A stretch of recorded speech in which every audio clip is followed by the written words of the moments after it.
Olá, igreja. Olá a todos. Mais uma vez, é com grande satisfação que a gente se encontra com você. Hoje nós vamos falar sobre um tema que faz parte do nosso estudo dos os quatro evangelhos em harmonia na ICEL, na Igreja Cristã em Londrina.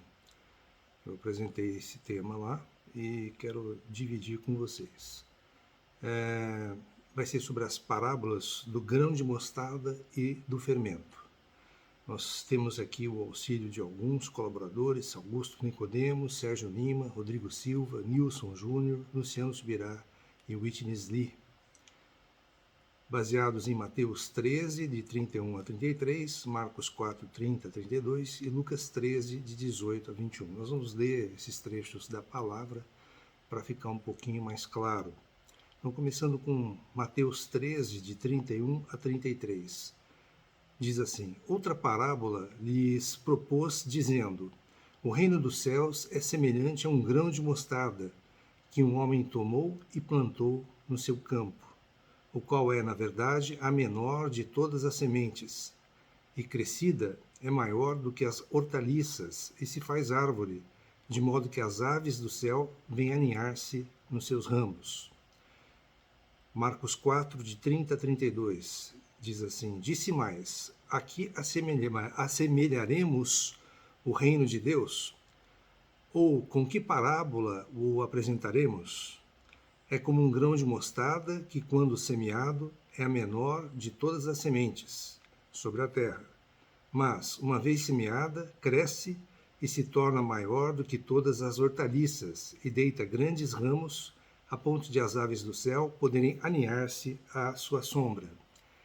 E o último trecho da palavra, Lucas 13, de 18 a 21. E dizia: a que é semelhante o reino de Deus? E a que o compararei?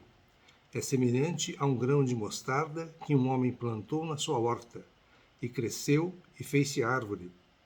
E as aves do céu aninharam-se nos seus ramos. Disse mais: a que compararei o reino de Deus? É semelhante ao fermento que uma mulher tomou e escondeu em 3 medidas de farinha, até ficar tudo levedado. Nós temos que ressaltar que o Senhor, ele falava a palavra, ele expunha a palavra às multidões por parábolas. Ele dizia o que ele tinha que dizer por parábolas. Muitas parábolas, conforme a capacidade dos ouvintes. Muitas vezes as pessoas não entendiam, talvez na maioria das vezes. Mas todas essas parábolas ele chamava os seus discípulos num canto e as explicava. Isso está em Marcos 4, 33 e 34. Nesse trecho, nesse segmento da palavra, nós vamos ter 7 parábolas, todas sobre o reino, para tentar explicar o reino. Não é uma só, são 7. A do semeador, e a parábola do semeador, ela tem uma explicação na própria palavra. A do joio, que também tem uma explicação na própria palavra. A do grão de mostarda, que nós vamos ver hoje. A do fermento, que nós vamos ver hoje. A do tesouro escondido, a da pérola e a da rede. O grão de mostarda é uma semente muito pequena, uma das menores do mundo, ou talvez a menor, segundo a palavra, o texto que nós lemos. Pode até existir sementes menores, mas talvez na região de Israel e da Palestina ela realmente fosse a menor de todas. A gente vai falar um pouquinho sobre a mostarda, abordar a parábola da mostarda em primeiro lugar, depois vamos falar sobre o fermento e abordar a parábola do fermento. Eu tenho aqui algumas fotos, não tem como mostrar para vocês, mas realmente a semente da mostarda é muito pequena. Ela se esconde num dos nossos dedos.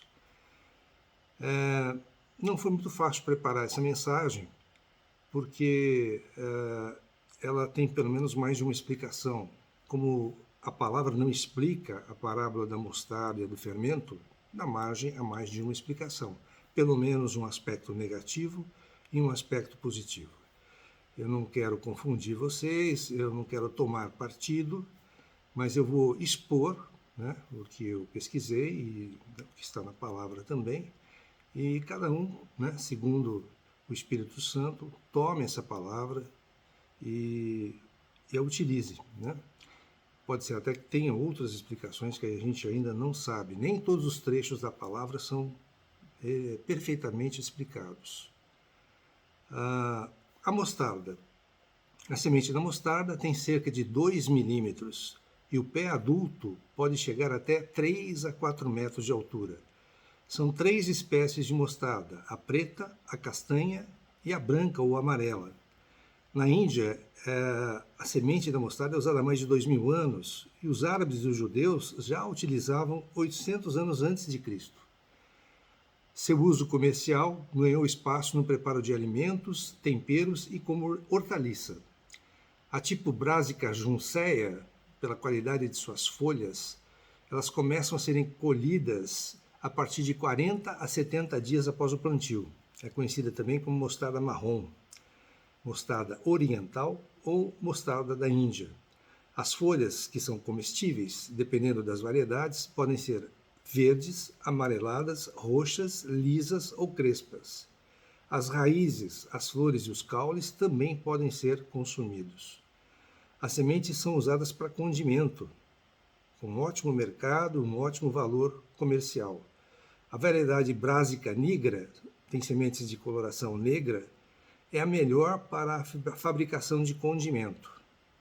O pé passa de 2 metros de altura e praticamente não é usada como hortaliça. A Sinapsis alba, ou Brassica alba, que é a mostarda branca ou amarela, chega a 1,60 m. As folhas podem ser consumidas antes da floração, aproveitando então a semente, né?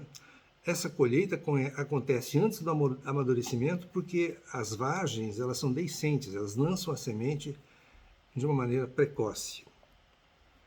Vamos então para o aspecto negativo da parábola do grão de mostarda. Aqui nós vamos abordar o que Witness Lee escreveu na mensagem 38 do seu Estudo Vida de Mateus. Vocês podem conferir.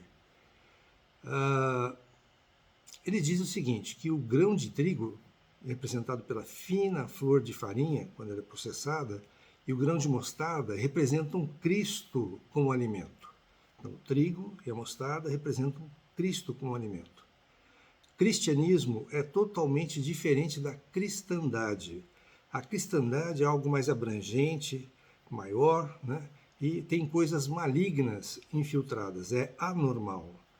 A árvore, segundo ele, cresceu de maneira anormal. Ela deveria ser uma hortaliça e servir de alimento como tal. As aves do céu representam o maligno no reino, como as aves do céu comeram a semente na parábola do semeador, a semente que caiu à beira do caminho e foram consumidas pelas aves do céu. Mateus 13, 4. Fala sobre a aparência do reino dos céus. O joio, por exemplo, significa a natureza mudada do povo do reino. O joio competia com o trigo, né, no crescimento. O Senhor mandou deixar crescer os dois e na hora da colheita tiraram primeiro o joio, foi consumido pelo fogo, e o trigo foi para o celeiro. A grande árvore na parábola de mostarda é a falsa fachada.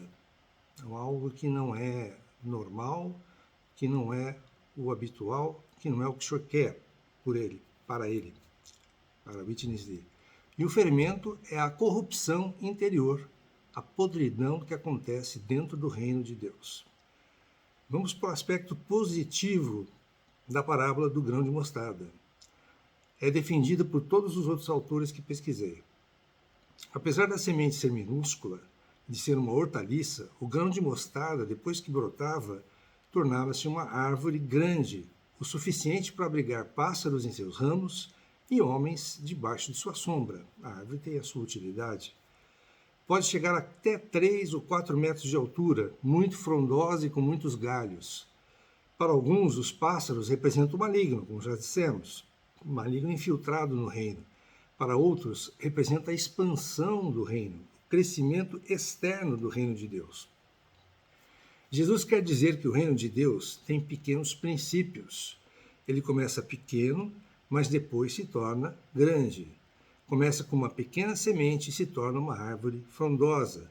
Esta parábola fala do crescimento do reino em extensão, de uma maneira externa.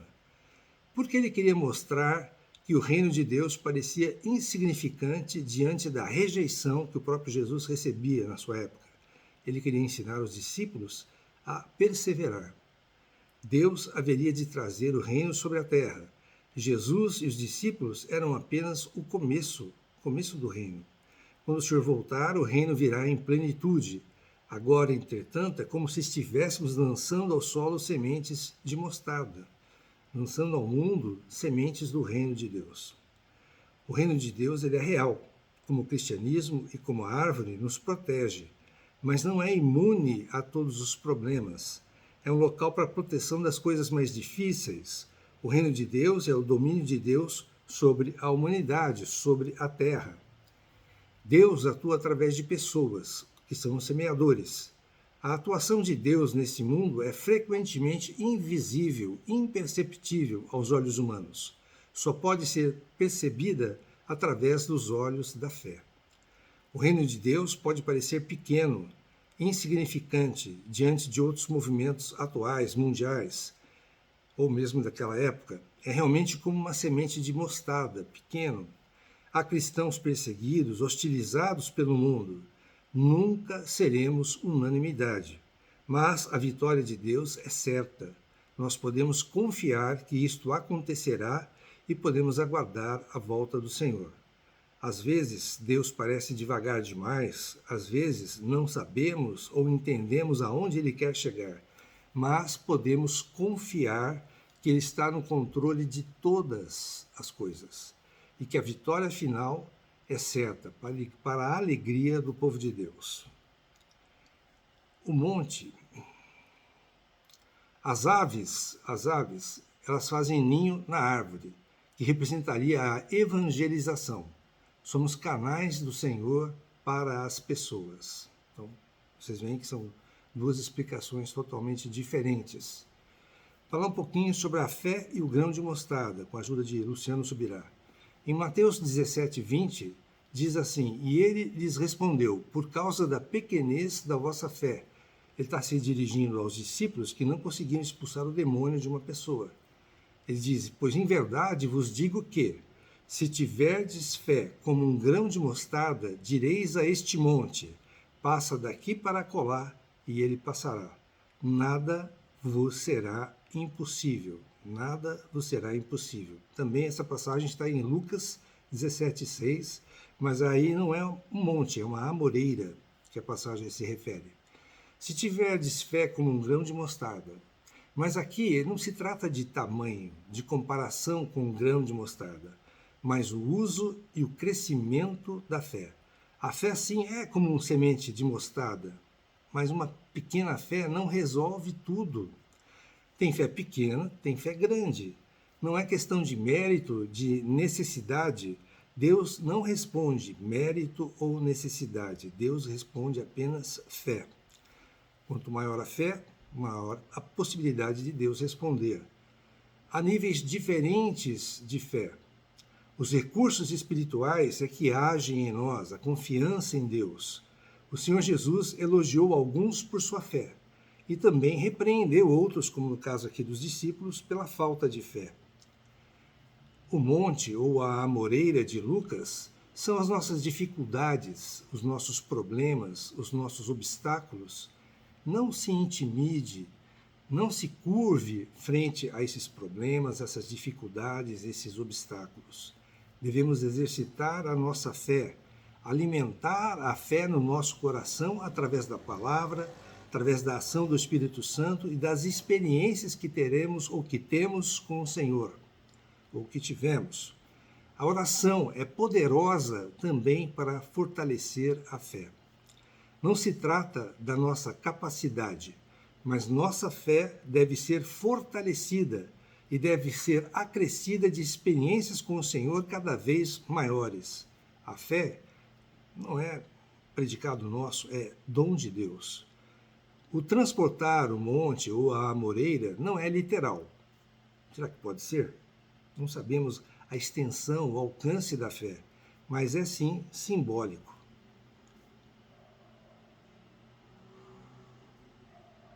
Vamos falar um pouquinho sobre o fermento.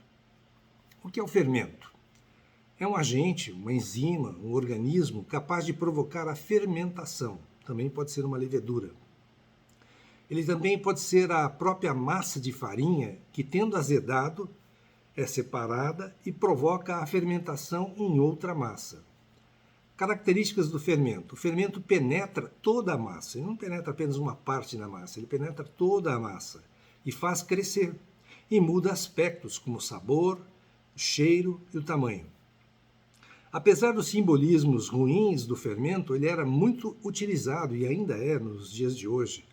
O uso do fermento em si nos bolos e nos pães não era e não é pecado. Como era o uso do fermento nos tempos bíblicos? Ele tinha um importante papel na cultura judaica. Estava relacionado ao processo de fabricação de pães e bolos, mas também tinha um aspecto religioso. O pão era o alimento básico da refeição judaica. Em Mateus 6, 9 a 13, nós temos a oração do Pai Nosso. E o que diz lá? O pão nosso de cada dia nos dai hoje, significando a porção diária necessária e essencial à vida. Então, significando o alimento talvez mais importante, né? Por isso ele está colocado lá, nos dai o pão de cada dia. Normalmente, os pães e bolos eram levedados. As exceções ocorriam nas prescrições divinas acerca das ofertas a Deus, quando o Senhor falava, olha, não usa nessa oferta, naquela oferta, não usa fermento. Ou aquelas que exigiam a exclusão temporária do fermento da dieta dos judeus. O fermento utilizado, geralmente, era a porção de uma mistura antiga de massa guardada até que ficasse levedada, era o que era mais frequentemente usado. Quando fosse utilizada na confecção do pão, essa pequena porção azeda era dissolvida na água na amassadeira e antes que a farinha fosse colocada. Algumas pessoas, porém, preferiam colocar essa porção no meio da mistura, já amassada. Havia outros tipos de fermentos menos utilizados, como o fermento feito de farelo misturado com a borra de uva, eu não conhecia. Ou a cevada misturada com a água e guardada até azedar. Isso me lembra até a cerveja. A lei mosaica proibia o uso de fermento em certas ocasiões, como a Páscoa e a festa dos pães asmos. Os pães asmos significando aflição, Deuteronômio 16:3, que era a correria, né, a pressa que os judeus saíram do Egito, do seu cativeiro. Então, nessas situações, o fermento era abolido totalmente. O fermento também era proibido na composição das ofertas queimadas oferecidas a Deus. Nesses casos, somente os pães asmos eram permitidos. Havia apenas duas exceções: nas ofertas pacíficas, onde o pão fermentado poderia ser incluído, e nas ofertas movidas, onde podia ser usado o bolo levedado. Levítico 7:13 nos confirma isso, na oferta de paz ou pacífica, que o fermento era aceito. Diz lá, com os bolos trarás por sua oferta pão levedado, com o sacrifício de sua oferta pacífica por ação de graças. Essa oferta era uma oferta livre, de livre vontade do ofertante, por gratidão a Deus, e ele podia resgatar parte da oferta para ele. O aspecto negativo era preponderante, não há dúvida. Êxodo 13:7 diz, 7 dias se comerão pães asmos, e o levedado não se encontrará contigo, nem ainda o fermento será encontrado em todo o teu território. Essa é a festa da Páscoa, seguida da festa dos pães asmos. Êxodo 12:8 diz, naquela noite comerão a carne assada no fogo, com pães asmos e ervas amargas a comerão. Aqui mostra a fuga dos israelitas do Egito, né, a saída do Egito, que representa o mundo, o pecado, e essa rapidez não ia permitir que eles assassem pão, né? Isso era uma ordenança do Senhor, então eles comeram rapidamente para fugir. Êxodo 23:18 diz, não oferecerás o sangue do meu sacrifício com pão levedado, nem ficará gordura da minha festa durante a noite até pela manhã. Então, na maioria das ofertas levadas a Deus, o fermento era proibido, porque, nesse caso, a ausência de fermento simbolizava uma oferta limpa, pura. No Novo Testamento, Mateus 16:12, o símbolo da falsa doutrina de fariseus, diz lá, então entenderam que não lhes dissera que se acautelassem do fermento de pães. Ele estava explicando para os discípulos sobre o fermento, os discípulos falaram, mas não temos pão, né? Como é que nós vamos fazer? Então ele está falando, não estou falando do pão, do fermento de pães, mas da doutrina dos fariseus e dos saduceus. Essa exclusão do fermento na maior parte da vida religiosa judaica ocorria porque o processo de fermentação sugeria desintegração e corrupção. Qualquer coisa em estado ativo de decomposição, como era o fermento, era considerada imunda e implicava em contaminação. Figuradamente, o fermento era um símbolo do mal e da corrupção humana, representando o pecado. No Novo Testamento, o significado figurado do fermento também é empregado. Jesus usa a figura do fermento para se referir, como já dissemos, à influência negativa da hipocrisia, do falso ensino dos fariseus, saduceus e herodianos. Paulo também utiliza o fermento no sentido figurado em suas epístolas. Um pouco de fermento leveda toda a massa, em 1 Coríntios 5, 6 e Gálatas 5, 9. Em Coríntios, que nós acabamos de dizer, ele usa o fermento como símbolo da influência do pecado, uma influência destrutiva do pecado, que pode comprometer a igreja. E também como uma metáfora da influência corruptora do pecado. Ele contrasta o fermento da malícia e da corrupção com os asmos da sinceridade e da verdade, em 1 Coríntios 5, 7 a 8. Já em Gálatas, que a gente citou, usa a figura do fermento como símbolo da falsa doutrina. Em Mateus 13, 33, a parábola do fermento, que já lemos no início, para alguns, o Senhor Jesus usa o fermento de uma maneira positiva. Compara o aspecto invisível da ação e do crescimento do reino de Deus no mundo à ação do fermento que silenciosamente leveda toda a massa. Explicação de alguns. Aspecto negativo da parábola do fermento, segundo Witness Lee. O fermento representa a corrupção interior do reino. A mulher citada esconde o fermento em 3 medidas de farinha. 3 medidas de farinha simbolizam uma refeição completa. A flor de farinha, que deriva da farinha, significa a oferta de manjares sem fermento. A mulher ela é comparada a Jezabel em Apocalipse 2, 20, que ensina e seduz os servos de Deus a praticarem a prostituição e a comerem coisas sacrificadas aos ídolos. Jezabel também está presente no Velho Testamento. Todo o cristianismo foi levedado e corrompido. Fermento é adicionado para tornar as coisas mais fáceis de comer. É mais fácil comer um pão com fermento, né, crescido, macio, do que comer um pão asmo, sem fermento. Qualquer coisa além de Cristo é fermento. Para dar o testemunho do Senhor, devemos orar, ter o Espírito e ministrar a palavra pura. Devemos desejar a pura flor de farinha de trigo e a pequena erva mostarda, que são boas para alimento. Então, aqui ele refere a mostarda um tamanho que possa ser comestível e de fácil acesso. Aspecto positivo da parábola do fermento. Fala sobre a intensidade do crescimento interno do reino de Deus. A mostarda, o crescimento externo. O fermento, o crescimento interno do reino de Deus. Depois de colocar a medida certa dos ingredientes, a medida certa de fermento, o pão crescerá. Mas há a necessidade de se esperar o pão crescer. Isso não depende de nós. Depois que você colocou o fermento e pôs no forno, você não vai fazer mais nada. O fermento vai agir e o pão vai crescer e vai ficar pronto. Se não tiver fermento, o pão não cresce. O fermento é um ingrediente necessário e essencial que desaparece no pão para sentirmos o gosto da farinha no pão. A massa não tem nada a ver com o gosto do pão. O reino de Deus cresce nas pessoas como o fermento desta parábola. O fermento do reino de Deus produz em nós verdadeiras transformações, como o pão se transforma. O reino de Deus é um grande benefício, uma provisão para os cristãos, apesar de poder ser desconhecido, desprezado. O reino de Deus é onde nos encontramos e nos alegramos. Pelo Senhor Jesus, o pão que desce do céu, podemos alimentar as pessoas.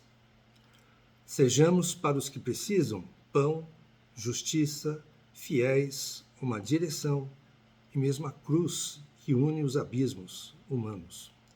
Que o Senhor nos dê graça. O fermento era pouco frente à massa, um pouquinho de fermento para uma massa grande, mas em pouco tempo tomava toda a massa. Um pequeno começo influencia tudo mais. Assim é o reino de Deus, assim é o Evangelho. Ele pode ter pequenos começos, mas o efeito e o resultado não podemos dizer. Não sabemos o que Deus vai fazer com os pequenos começos, como os pequenos trabalhos, pequenas reuniões. Jesus nos consola com estas parábolas. Podemos crer que Jesus quis ressignificar o fermento nessa parábola. Para alguns tem o significado de introdução de elementos perversos, malignos no reino, mas para outros não. A serpente usualmente é símbolo do diabo. Em Mateus 10:16, porém, diz lá, sede prudentes como as serpentes. A serpente aqui tem um aspecto positivo. O leão, em 1 Pedro 5:8, representa Satanás, aquele que está ao derredor tentando lhe devorar. E representa Cristo, em Apocalipse 5:5, o leão da tribo de Judá. São aspectos diferentes. A parábola do fermento ilustra a mesma coisa que a parábola do grão de mostarda, o desenvolvimento do reino, externo e interno. Na parábola do grão de mostarda, o crescimento é visto de fora. Na do fermento, o desenvolvimento é de dentro para fora. O desenvolvimento ocorre por todo lado. Não estamos falando de converter, da conversão de todo o mundo. Isso não vai acontecer.